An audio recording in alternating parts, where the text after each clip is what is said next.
sejam bem-vindos, muito obrigado aí. Estamos seguindo toda a recomendação de distanciamento. Eu estou na minha casa, o professor Alexandre está na casa dele. Assim que a gente tem feito os nossos cursos online também e ao vivo, todos os nossos cursos são transmissão online e ao vivo. E assim que a gente vai estar fazendo esse webinário também, e assim que a gente vai fazer a capacitação também. Então vai lá, professor, qualquer coisa me chama aqui, tá bom? Ei, Carlos, boa noite, pessoal. Deixa eu me apresentar. Acho que algumas pessoas aqui talvez tenham feito o meu curso no final de semana passado, né? E eu estou vendo também aqui que tem alguns alunos meus aqui, alunos e ex-alunos aqui da Unip, né? Mas, de qualquer forma, meu nome é Alexandre Lara, né? Na verdade, Alexandre Lara de Moraes, o pessoal acaba me chamando mais de Alexandre Lara. E eu sou professor aqui da Helix, né? Já faz aí alguns anos.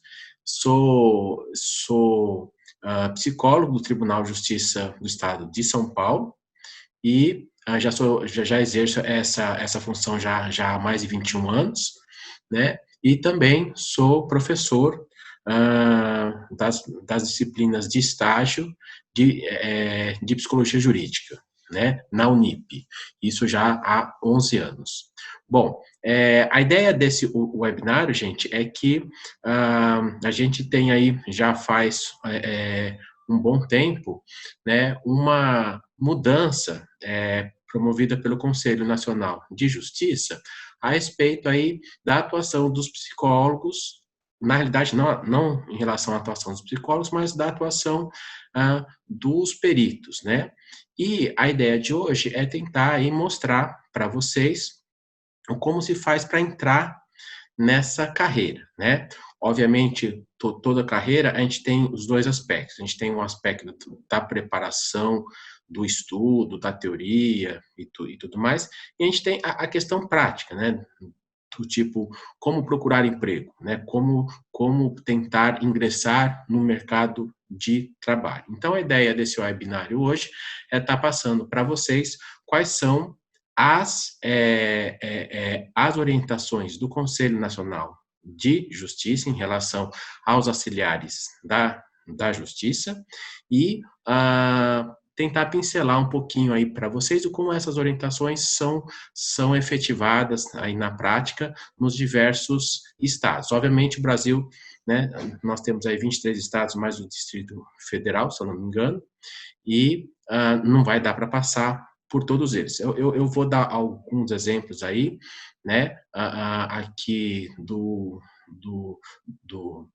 Sul, Sudeste e Centro-Oeste, né, para vocês entenderem um pouco como é que alguém que queira trabalhar como perito, né, como que ele tem que fazer. Bom, o primeiro ponto, né, é a gente começar pela lei, tá? Antigamente, por exemplo, quando eu entrei, quem quisesse trabalhar como perito, né, ele deveria procurar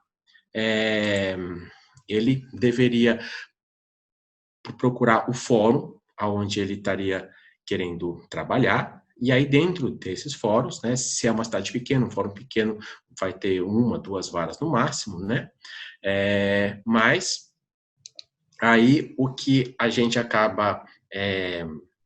gente, deixa só um pouquinho aqui que eu esqueci de ligar meu celular, pronto, agora tá tudo ok. E aí, a ideia é, procura o fórum, procura o cartório dentro do fórum, e aí a pessoa tinha que fazer um cadastro naquela vara. Isso tudo fisicamente, né? Então, procurava qual era a documentação que precisava ser entregue, e aí isso era de vara a vara, né? A partir de 2007, se eu não me engano, o Conselho Nacional de Justiça mudou esse procedimento, né, e passou a instaurar um procedimento geral para todos os estados, recomendando que cada estado montasse no seu portal, né, na internet, uma página para o cadastramento dos auxiliares da justiça, né? Quem são os auxiliares da justiça? São aquelas pessoas que atuam como peritos, como leiloeiros, como, como tradutores, né? Então, você tem uma série de profissionais que vão atuar dentro dos processos, auxiliando o juiz em determinadas situações, né? E isso para todos os tipos de processo, para todas as varas criminais, cíveis, trabalhistas, aliás, trabalhistas não, porque a Justiça do Trabalho não é estadual, é federal, né? Mas você tem também aí as varas das fazendas públicas, né? E aí, você passa a ter um procedimento mais ou menos uniformizado em todo o país, por todos os estados. Então, a gente vai ver aí como é que isso vai funcionar, tá? Existem duas formas, né, de um psicólogo trabalhar, né, nessa área de perícia. A primeira é como um perito, né, que vai ser aquele profissional que é nomeado pelo juiz, que é da confiança do juiz, que vai auxiliar diretamente o juiz, né? E como assistente técnico. Como assistente técnico, aí a atuação se dá pela contratação por uma das partes que está envolvida no processo, né? Então, você tem aí a possibilidade de um psicólogo trabalhar dentro de um processo sendo nomeado pelo juiz, ou ele pode trabalhar, né, sendo nomeado, aliás, sendo procurado por uma das partes para atuar ao lado dessa parte, né? Então, o perito técnico, o perito, ele auxilia o juiz e o assistente técnico auxilia a parte fazendo o quê? Acompanhando e fiscalizando o trabalho do perito. O assistente técnico, gente, a atuação dele, ele vai depender, basicamente, da rede de informações do profissional. O profissional se interessou por essa área, estudou, né? E ele passa a ter a rede de, como chama? A rede de informações dele. Então, de repente, um advogado que sabe que ele atua na área, entra em contato dizendo que tem um processo de guarda ou de visitação que o juiz determinou em perícia e a parte quer contratar um assistente técnico. Então, é dessa forma que ele vai começar a atuar. Então, o assistente técnico, ele sempre vai depender única e exclusivamente dessa rede de indicações. Se ele passa a trabalhar com uma certa frequência, né, e o nome dele começa a circular nessa área jurídica, ele passa a ter, obviamente, mais trabalho. Na perícia, não é assim. Na perícia, quem precisa nomear é o juiz, né? Então, para você atuar como perito, você tem duas possibilidades. A primeira é se você for um profissional daquelas áreas de atuação que os tribunais costumam ter funcionários concursados, então essa é uma das formas de trabalhar, via concurso, né? Então, que é, por exemplo, o meu caso, né? Na psicologia, em função do Estatuto da Criança e do Adolescente, lá em 1990, a lei obrigou os tribunais a criarem os setores técnicos. Então, você passou a ter concursos que foram chamando psicólogos e assistentes sociais para formar esses assistentes técnicos. A questão é que, nesses últimos 30 anos, né, nós tivemos lá no início, principalmente década de 90, muitos concursos, né, mas ao longo do tempo, né, isso foi, esses concursos eles foram minguando. No estado de São Paulo, na década de 2000, nós ainda tivemos alguns concursos, né, mais espaçados, mas tivemos, né. Só que no restante do país, em muitos estados, o que a gente acabou tendo foi que esses concursos passaram a cair muito e o número de profissionais passou a cair muito. Hoje, no Estado de São Paulo, que é o poder judiciário maior que a gente tem na federação, o mais bem estruturado, ele tem uma defasagem aí de quase 1.000 psicólogos e assistentes sociais no Estado, né? Então, só para vocês terem uma ideia, né? A gente tinha aí fóruns, às vezes, grandes, né, que tinham equipes grandes, com 20 psicólogos, 18 psicólogos, que hoje em dia trabalham com menos de 10 psicólogos, né? Então, isso foi caindo muito, né, por questões orçamentárias, por questões políticas também. E aí, o que a gente tem é que, embora esses profissionais concursados tenham caído muito, né, os processos aumentaram, né? A demanda por perícias psicológicas em vara de família aumentou muito, aumentou demais, seja porque o número de processos aumentou, seja por conta do fato de que muitos juízes passaram a ver a atuação de psicólogos e assistentes sociais nos processos de vara de família como essenciais. Então, se antigamente você tinha menos processos e boa parte dos processos nem chegava a ser remetido para o setor técnico, hoje em dia você tem um aumento de processos e quando envolve criança e adolescente, praticamente todos acabam sendo remetidos para o setor técnico. Então, a demanda aumentou muito, enquanto o número de profissionais diminuiu. E isso fez com que se criasse uma demanda muito grande por profissionais que fizessem perícia, mas que não fossem concursados, que não fossem profissionais do tribunal. Então, você passa a ter a necessidade de juízes de contratarem profissionais, né, que não são de dentro do fórum, onde eles atuam, que não são concursados, são profissionais liberais, são profissionais autônomos, né, e que passam a também fazer essas perícias, né. Em São Paulo, capital, você tem ainda que a maioria dos fóruns tem profissionais, né, só que como o número é muito pequeno, você tem situações, por exemplo, de alguns fóruns, ou até de algumas comarcas aqui da Grande São Paulo, de você ter aí uma perícia sendo marcada para daqui a 2 anos e meio. Né? A gente tem alguns fóruns aqui da Grande São Paulo que estão marcando perícia para 2022. Né? Então, o processo chega, né, o juiz pede para que seja feita um estudo psicológico, o estudo psicológico é agendado para 2022. Por quê? Porque é muita demanda e pouca gente. Então, os juízes acabam o quê? Acabam tendo que recorrer a profissionais autônomos, né? E aí a ideia de hoje é entender como é que você pode, caso você se interesse em trabalhar na área, ou como que você pode ser esse profissional autônomo, né? E aí a gente vai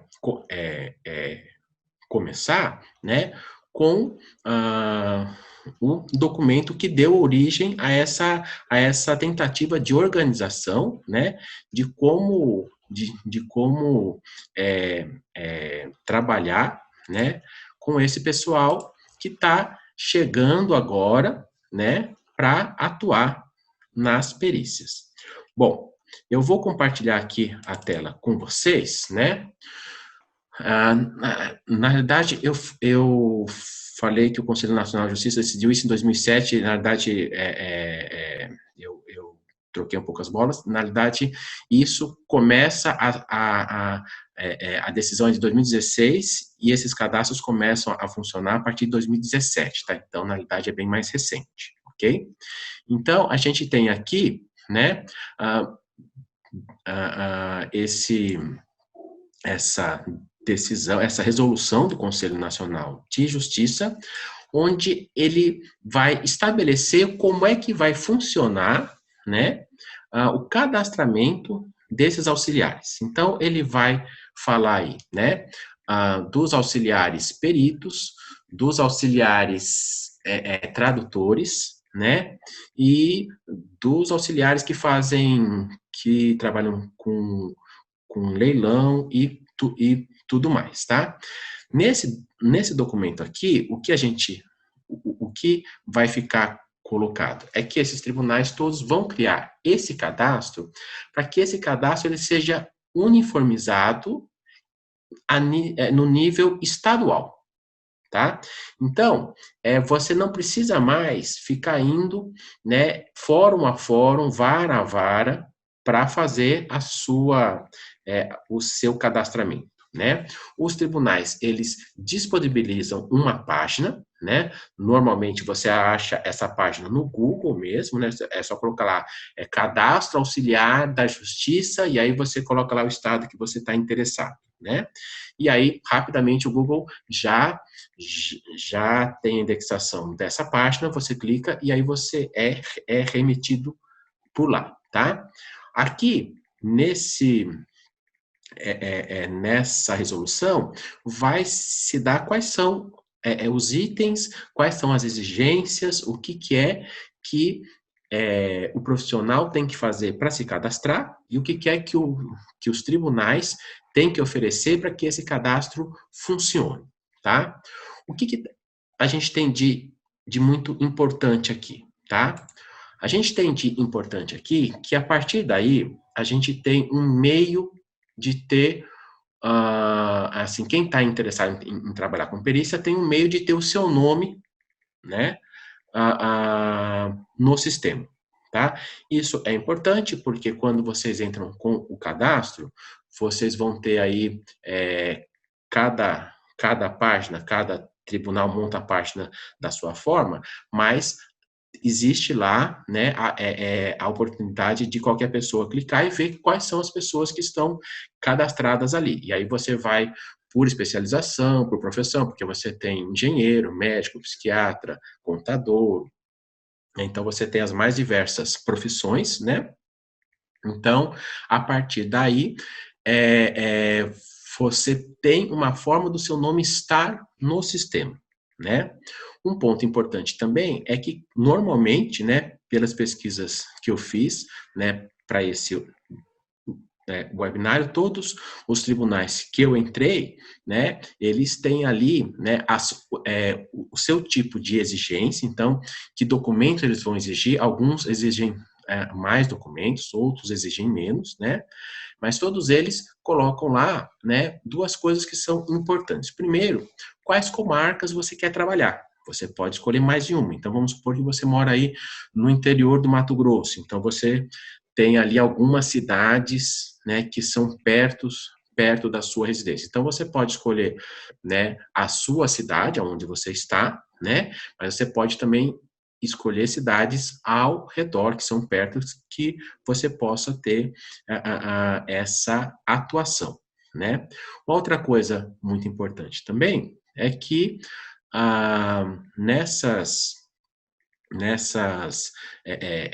nesse cadastramento, né,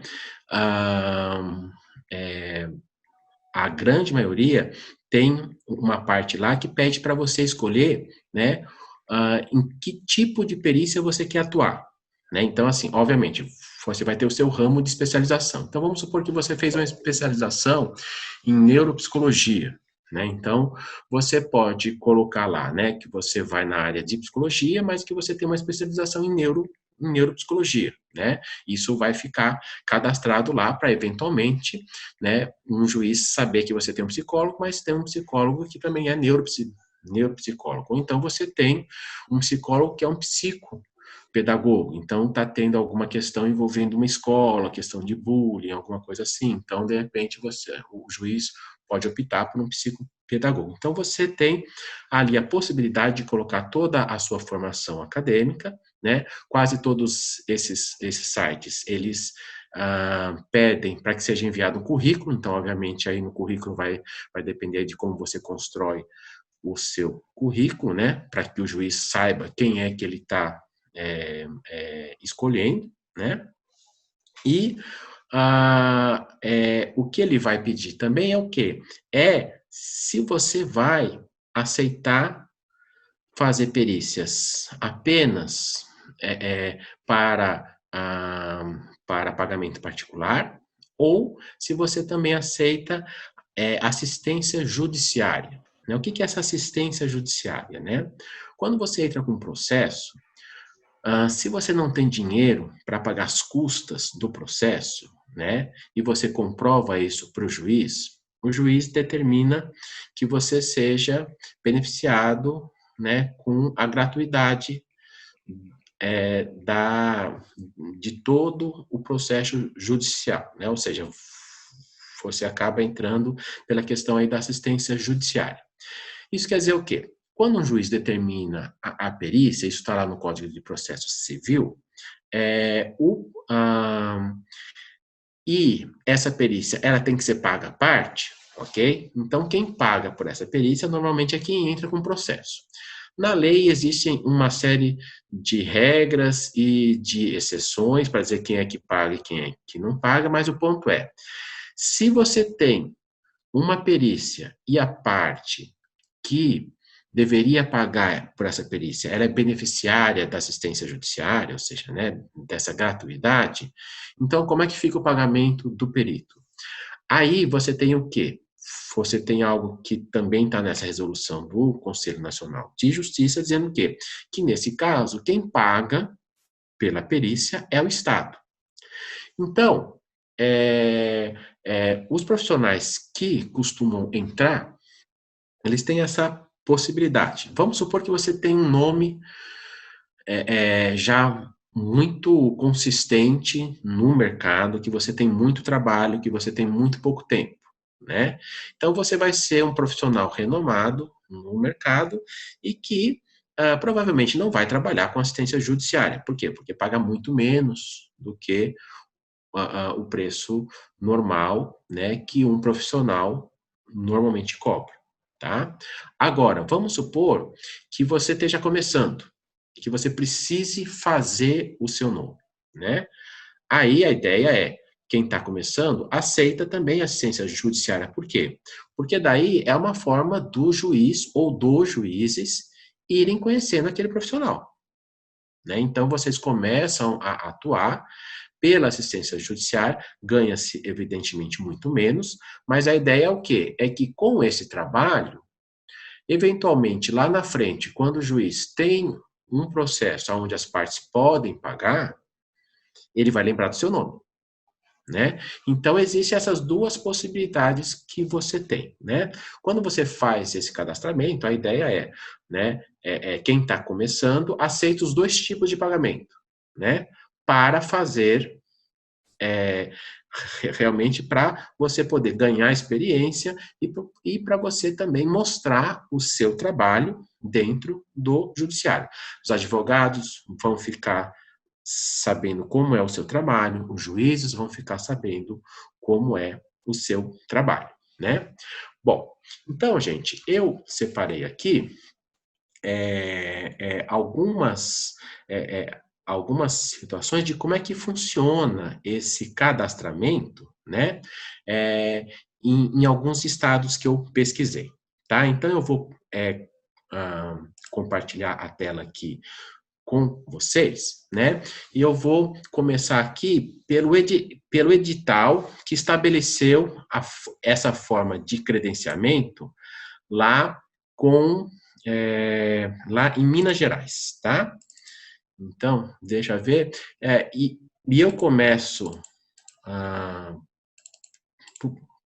por Minas Gerais, não é à toa, porque acho que foi o ano passado, pela Helix, eu dei dois cursos em Minas Gerais, um em Varginha, outro em, acho que Montes Claros, se eu não me engano, né? O de Montes Claros tinha até um juiz no meu curso, por quê? Porque ele não tinha funcionário nenhum, né? Era um fórum pequeno, de vara única, ele tinha que cuidar de tudo. Ele tinha no fórum funcionário concursado, ele tinha 3 funcionários concursados. O resto tinha que ser emprestado pela prefeitura, né? E não tinha assistente social e psicólogo, né? Então ele foi fazer o curso, por quê? Porque ele que tinha que entender de tudo, inclusive da parte psicológica e da parte social, né? Então essa essa é a realidade que eu tento aí passar para vocês. Em Minas Gerais, a gente já sabe que essa questão do cadastramento já está acontecendo há muito tempo, muito antes até dessa situação, dessa resolução do CNJ. Então, como que eles estabeleceram isso lá? Deixa eu pegar aqui. Aqui, né? Então, a gente tem aqui esse edital aqui de Minas gerais, né? Então, vai colocando, então, aí você vai tendo o quê, né? O que que é, né? Qual que é a função desse cadastramento, vai colocando aqui os requisitos, né? Então, a inscrição no cadastro eletrônico de peritos e órgãos técnicos ou científicos, né? Mediante fornecimento obrigatório de todas as informações ali solicitadas. Então, quando você vai entrar lá, você vai colocar todas as suas informações pessoais, as suas informações profissionais, as suas informações em relação à sua formação acadêmica, né? Então, daí você tem lá, né? E aí você tem, por que cadastro de pessoas físicas? Porque muitas vezes você tem empresas que se cadastram para fazer perícia. Por exemplo, você tem um laboratório químico que faz análises químicas, né? Você pode cadastrar a sua empresa para fazer essas perícias para o Estado, né? No nosso caso aqui, a gente não está falando disso, a gente está falando, né? Está voltado mais para o cadastramento de pessoas físicas. Então, você vai ver que lá em Minas Gerais eles têm lá todas quais são, né, a documentação exigida. Então, documento de identidade, CPF, o comprovante de endereço atualizado, né, você tem o comprovante de inscrição PIS/PASEP, por exemplo, em São Paulo você não precisa de PIS/PASEP, né, comprovante de existência de conta corrente individual, por quê? Porque é onde vai ser depositado os seus honorários, né? E aí as questões de formação. Então, diploma, se você tem a graduação, diploma de graduação, né? No nosso caso, psicólogo, tem que ter o CRP atuante, né? Então você tem que ter lá um número de CRP. Alguns tribunais exigem, junto com a entrega do CRP, exige que você entregue também uma declaração do CRP, do seu CRP de referência, dizendo que você nunca teve punição ou que você não teve nenhuma punição nos últimos 2 anos, né? E aí você vai tendo todas essas exigências que vão mudar aí como chama, né? De estado para estado, né? Então, se você tem, por exemplo, certificado de especialização, né? Aí você entrega esses certificados e normalmente é tudo digitalizado, tá? Uma coisa que é muito importante também, gente, é que o que a gente também tem aí, né, de estado para estado, é que a questão da experiência profissional, né, ela não é exigida nesse momento do cadastro, tá? Como é que isso vai funcionar? Né? Isso vai funcionar, gente, conforme, assim, da mesma forma que isso funciona em todas as outras profissões, né? O que a gente tem o cadastro, você vai mudando aí de estado para estado, cada um tem as suas exigências, algumas exigências, elas são gerais, porque vem lá como uma exigência do CNJ, né? Por exemplo, né? Todos eles pedem certidões negativas, vara civil e vara criminal, né? Então, se você não tem nenhum problema, né, na parte civil ou na parte criminal. Alguns estados vão além, aí pede também certidão negativa de débitos trabalhistas, né, questões imobiliárias, então isso novamente vai alterando. Mas esse é um ponto importante, né? Por quê? Porque a ideia é que quem vai ajudar um juiz, quem vai ser o auxiliar da justiça, precisa ser uma pessoa idônea, né? Então, se tem problemas com a justiça, então o CNJ pede para que isso fique claro, para que o juiz possa decidir, tá? Eu vou mostrar aqui para vocês. Eu não consigo entrar com vocês dentro dos cadastros dos vários estados. Por quê? Porque como eu sou perito funcionário público, eu não posso me cadastrar, né? Então, um dos impedimentos eu não posso me cadastrar sendo funcionário público, ok? Então, eu tenho aqui, por exemplo, o como que funciona, né? Aqui no TJ de São Paulo, a gente tem o quê? Um manual, né?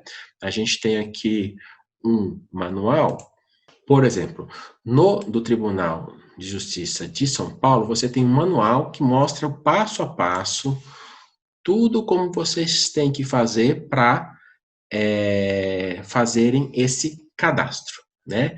Então, aqui você vai encontrar todas as informações, né? Então, você tem um pré-cadastro, quase todos eles têm esse pré-cadastro. Você faz um cadastro, onde você cadastra o seu e-mail e passa algumas informações adicionais. Aí você recebe no e-mail um link para retornar e aí você, né, criar a sua senha e tudo mais, tá? Depois desse pré-cadastro, né? Por exemplo, aqui em São Paulo, o pré-cadastro já pede de cara o CPF, a senha, né, a confirmação da senha, o e-mail, né? E aí depois você passa para os cadastros, né? Diretamente, né? E aí você vai tendo aqui, né, o passo a passo.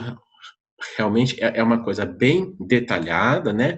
Tudo que você tem que ir fazendo até chegar no cadastro. E aí, quando então você tem daí a parte da redefinição de senha e tudo mais, né? Que ainda é a questão do pré-cadastro, redefinição do e-mail. E aí você passa a ter aqui, deixa eu passar aqui um pouquinho para trás, né? Então, essa é a página, você vai escolher a sua função, que é a função de perito, né? Então, você tem outras funções de leiloeiro, você tem funções de tradutor e tudo mais, e aí vai mostrando, né? Aqui a imagem acabou não ficando muito boa, porque porque tá um pouquinho clarinho aqui, né? Mas quando vocês entram lá no site do tribunal, tá bem mais claro, tá? E aí vai pedindo, né? Vai mostrando um passo a passo tudo que vocês têm que preencher, tá? Não são todos os tribunais que têm esse manual, tá? Mas pelo que eu pude perceber, né? Esses formulários eletrônicos seguem mais ou menos o mesmo padrão, tá? A gente vai ter aqui também, a gente pode ver aqui, deixa eu ver se já está no jeito, tá aqui. Então, como é que funciona, por exemplo, eu estou com a página aberta aqui do Tribunal de Justiça do Paraná, tá?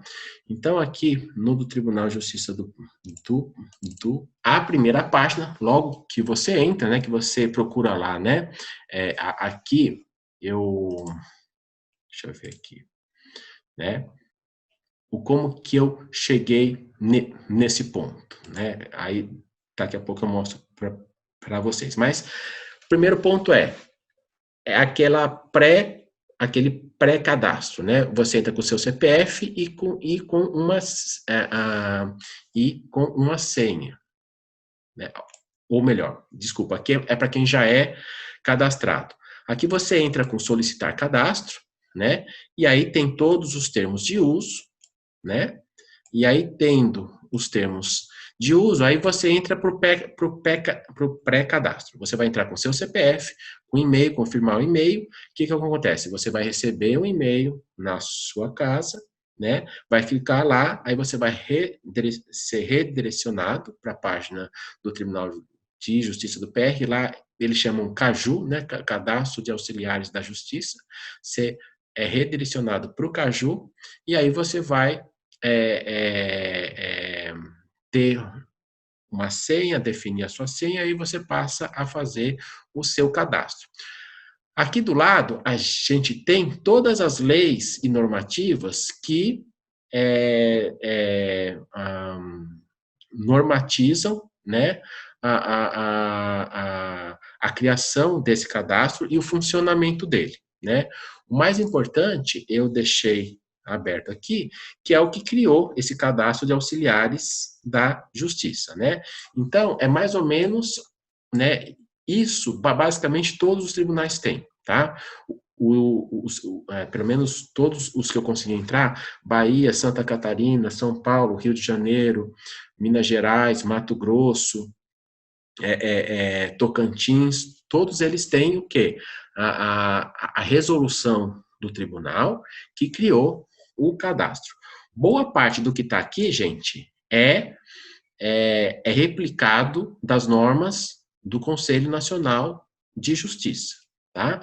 Mas depois entra as especificidades, né, por exemplo, do tribunal aqui do Paraná. Então, por exemplo, aqui do Tribunal do Paraná, você vai ver o quê? Que pede o quê? Registro civil, RG, CPF, número do INSS, número, né, no caso nosso, psicologia, número do CRP, certidão de regularidade junto ao órgão de classe, ou seja, né, certidão do CRP dizendo que está tudo bem com o seu CRP, que não tem nenhum tipo de suspensão, de punição, nem nada disso, e o currículo vitae. Né? No caso, pessoa jurídica não é o nosso caso, pede aí os endereços residencial e comercial, os dados bancários, a área geográfica de interesse de atuação, por exemplo. Isso aqui já consta no edital de criação do cadastro, ou seja, já mostra lá que você vai ter, que você vai ter que escolher lá, né, quais são as comarcas que você deseja trabalhar, né? Bom, então, gente, o que a gente tem, né, é essa situação em que antigamente você tinha uma série de dificuldades para você fazer esse cadastramento. Esse cadastramento, normalmente, ele acontecia pós necessidade do juiz, o juiz precisava de alguém e não tinha ninguém na vara, ele pedia indicação, às vezes ele pedia indicação para a gente mesmo, em off, e aí aparecia alguém que ia na vara fazer o cadastro para daí ele poder ser nomeado, né? Hoje não, hoje você já tem essa facilitação, você pode fazer tudo de casa, né? E aí você tem esse cadastramento, né, para todo mundo, ok? Cadastrou, já vai começar a trabalhar? Não, né? Quando você se cadastra, é aquela tal história, você precisa fazer o seu nome. O juiz não vai fazer unidunité ali, né? Você tem uma série de pessoas cadastradas. Então, você precisa aí do seu network e você precisa de estudo, né? Você precisa se aprofundar na área, por quê? Porque esse cadastro, a resolução do CNJ determina o quê? Que a cada 2 anos, se eu não me engano, né, seja passado um pente fino nesse cadastro para ver como é que estão os profissionais, se eles estão atuando, se eles não estão atuando, né? Situações de erros durante a perícia, de laudos que são entregues em atraso sem justificativa, de reclamações das partes, de problemas no órgão de classe, no nosso caso o CRP, tudo isso vai alimentando esse cadastro. Então, é sempre muito importante que vocês tenham esse acesso é a porta de entrada. Agora, quem é que o juiz vai chamar? O juiz vai chamar quem ele confia, né? Quem ele sabe o trabalho, quem ele conhece o trabalho. Obviamente, né? Isso vai, a gente vai ter realidades muito diferentes. Uma coisa aqui em São Paulo, que você ainda tem uma população muito grande, né? Então, daí é óbvio que para você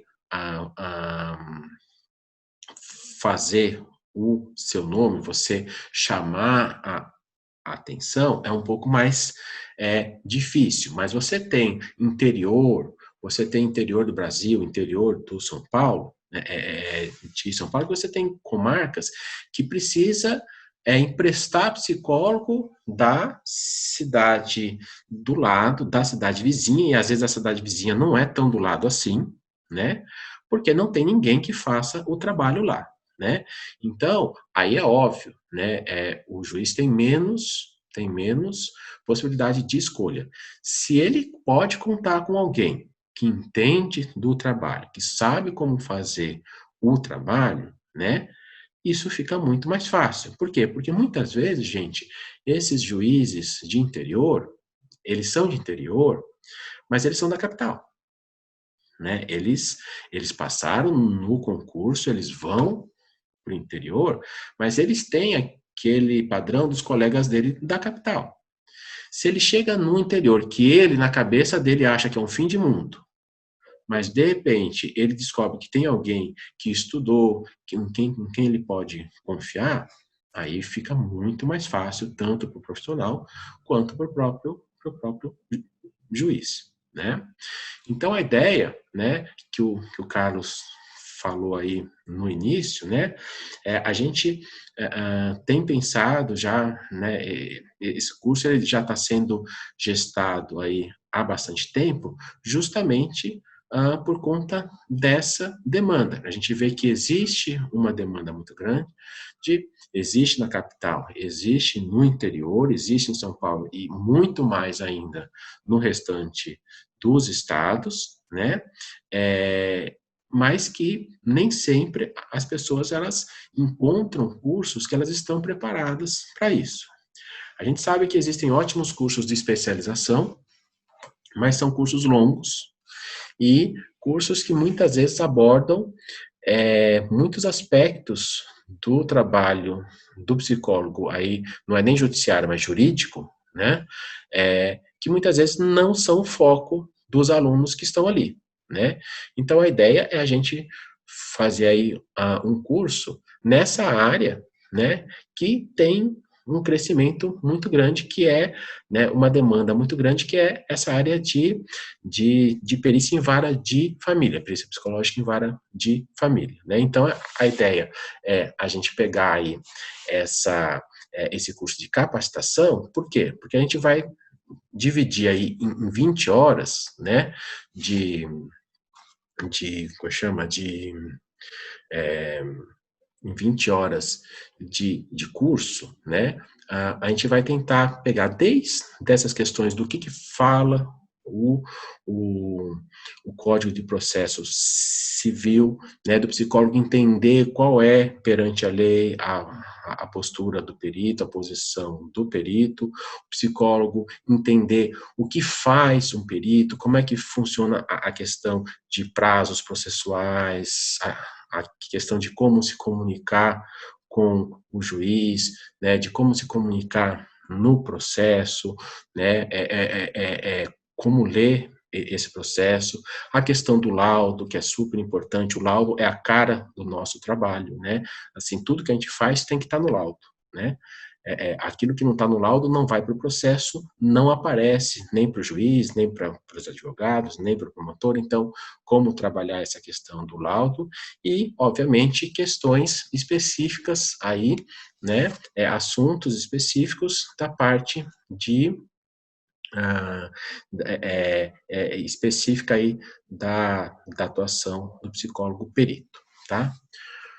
Bom, gente, eu acho que basicamente é isso. Eu tenho um material que, se depois o Carlos tiver como repassar para vocês, eu vou passar para o Carlos. A gente tem como repassar, sim. Eu Sim. acho que tem uma Então, pergunta para você aí, Alexandre. Dá uma olhada. tá, deixa eu Acho que ver a aqui. Vanessa que mandou, ela falou para Isso, mim. tá, vamos lá.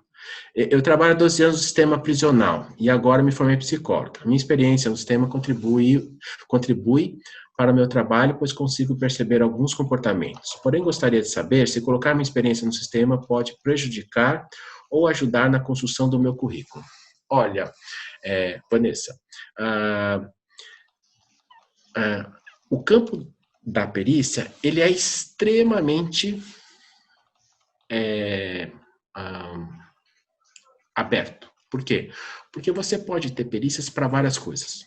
Por exemplo, eu trabalho há 21 anos como perito, né? Mas existem ramos da perícia que eu nunca atuei na vida. Por exemplo, aplicação de teste de Rocha, né? Por exemplo, se você trabalhou no sistema prisional e vamos supor que você tem um interesse por, por Rocha, né? Aplicação de Rocha em perícias de processos criminais, né? Obviamente que a sua atuação dentro do presídio vai ajudar bastante, né? Então, vai depender de qual é o seu campo de interesse. Na parte de vara de família, a princípio, né, são experiências diferentes. Aí entra o quê? Entra o fato de que você, tendo trabalhado no sistema penitenciário, você já conhece muito das formalidades de um processo judicial, questões de prazos, questões de laudos, de relatórios, que isso pode te ajudar. Aqui tem a pergunta da Lorena, né? Caso eu realize alguma especialização ou melhore o meu currículo, algum tempo depois de fazer o meu cadastro, tem como adicionar essas informações no site? Sim, tem sim, tá? Você vai ter acesso à sua página e pelo menos daquilo que eu li, né? Como eu expliquei para vocês, eu não pude me cadastrar em nenhum desses sites, nem por experiência, né? Mas o que acontece é que todos eles colocam que existe essa atualização dos dados, tá? Rose, ter cursos de direito ajuda nesse caso de ser perito? Do ponto de vista psicológico, eu diria que não faz grande diferença. Mas na cabeça de juiz, isso pode fazer diferença sim, tá? Na cabeça de juiz, isso pode fazer diferença, porque muitas vezes você tem psicólogos que atuam como se estivesse na clínica. Eles esquecem que eles estão atuando dentro de um campo jurídico que exige algumas formalidades, exige um certo conhecimento da lei, né? Então, obviamente que se o seu lado formado em direito não se sobrepuser ao seu lado profissional, que é o que precisa estar em funcionamento ali durante o estudo psicológico, eu acho que pode ser algo favorável a você, sim, tá?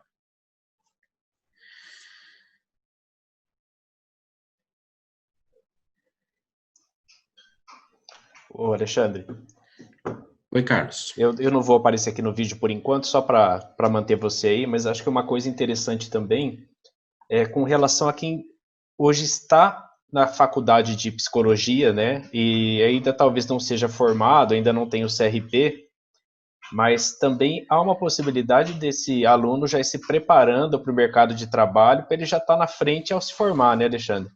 A gente tem Não, dois cenários, né? A psicologia, esse trabalho dentro do judiciário, ele não tem pré-requisitos para o estudante de psicologia, né? Muitos alunos meus perguntam assim, tem que ter alguma linha teórica específica ou isso e aquilo, né? Não tem que ter, tá? E assim, você pode começar a estudar, né, isso já bem antes de você se formar. A ideia é, quando você está com CRP, você já tem aí, você já sabe como é que funciona, você já tem ideia, né, do que você está procurando, do que é que você está procurando para a sua carreira profissional, né? Então, quando você faz o curso, a ideia é sempre o quê? Do preparo, tá? Por quê, gente? Porque a ideia é que os seus primeiros trabalhos, você não pode errar. É esse que é um ponto importante, tá?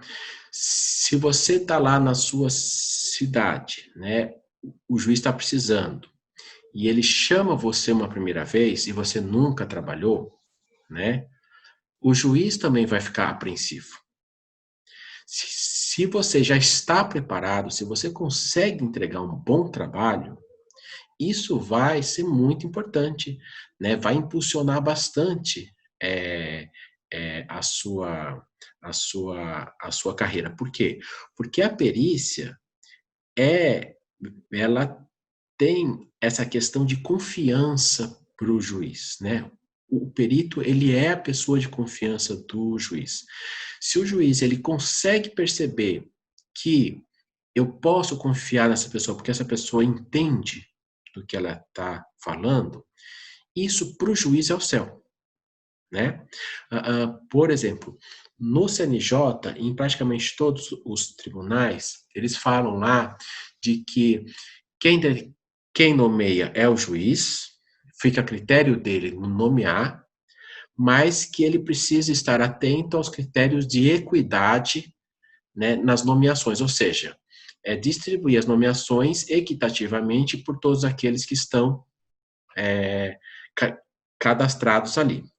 Só que a gente sabe que na prática não é assim que funciona, né? Por exemplo, isso não é assim que funciona nem dentro do fórum mesmo, quando você tem os profissionais concursados. Profissionais concursados, né, normalmente, ou cartório, ou chefes de setor, eles vão distribuindo uniformemente os processos para cada profissional. Né? Por quê? Para ninguém ter trabalho a mais do que a outra pessoa. Né? Então, os chefes tentam fazer essa distribuição, mas vira e mexe. Juiz chama chefe ou chama o cartório e fala: esse processo aqui eu quero que fulano de tal atenda, porque eu acho que o trabalho dele, né, é melhor para esse tipo de situação. Então, o juiz, ele se preocupa muito com isso, né? Muitas vezes, em situações de vara de família, dependendo dos litígios, dependendo das acusações que acontecem lá, a prova pericial é muito importante para o juiz se situar naquela situação. Então, você ter estudo, você saber do que se trata o assunto, você apresentar um bom trabalho para o juiz é muito importante, e aí para você, obviamente, isso vai ser um grande impulsionador, né? Aqui, né, a Isabelle Cunha. Estou cursando psicologia. Minha dúvida é: os cursos da Helix ajudam para um bom currículo? Podemos colocar certificados no currículo? Sim, certamente. Essa é a ideia, né? A gente tem os cursos que são de conteúdo, né? Que é, por exemplo, o curso da semana passada, né, de vara de família, já é aquele curso para quem já está, já tem um pouco a ideia de que quer trabalhar na área e vai focar em alguns temas, alguns assuntos, através de estudos de caso e tudo mais.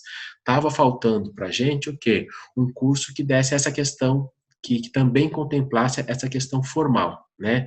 Da questão das leis, das normas, de como atuar, qual deve ser a postura do perito, a questão da imparcialidade e tudo mais. A ideia desse webinário era para que ficasse bem claro para você uma oportunidade. E essa oportunidade é a seguinte: é possível, a gente aqui na Helix, né, já nesses 6 anos de atuação, a gente vê que o maior problema do aluno é sempre isso, né? Poxa vida, eu me formo, acho que eu não sei nada, e aí eu tenho que procurar trabalho, e aí onde eu vou procurar, ou exige experiência, ou eu acho que eu preciso saber uma coisa que parece que eu não sei. E a ideia de você fazer um curso de capacitação, de fato o nome é esse, né? É um curso mais curto do que um curso de especialização, mas extremamente focado em te capacitar e fazer algo. Então, qual que é a oportunidade que o Alexandre te mostrou aqui? É possível você se cadastrar e se oferecer como psicólogo mesmo para trabalhar em perícia psicológica em vara de família. Mais uma coisa que o Alexandre pontuou que é muito interessante é: e aí? E se cadastrar é fácil? E a hora que o juiz te chamar? E se você tiver uma oportunidade, como é que você vai mostrar que você tem conhecimento para aquilo? Perguntaram para o Alexandre se os certificados podem ser colocados. Claro que sim, né? Mas tem uma coisa que precisa ficar muito clara para quem perguntou e para você que está ouvindo, é que o mercado de trabalho, ele exige formação. Sim, se você não for psicólogo e não tiver o CRP, você não pode nem se cadastrar.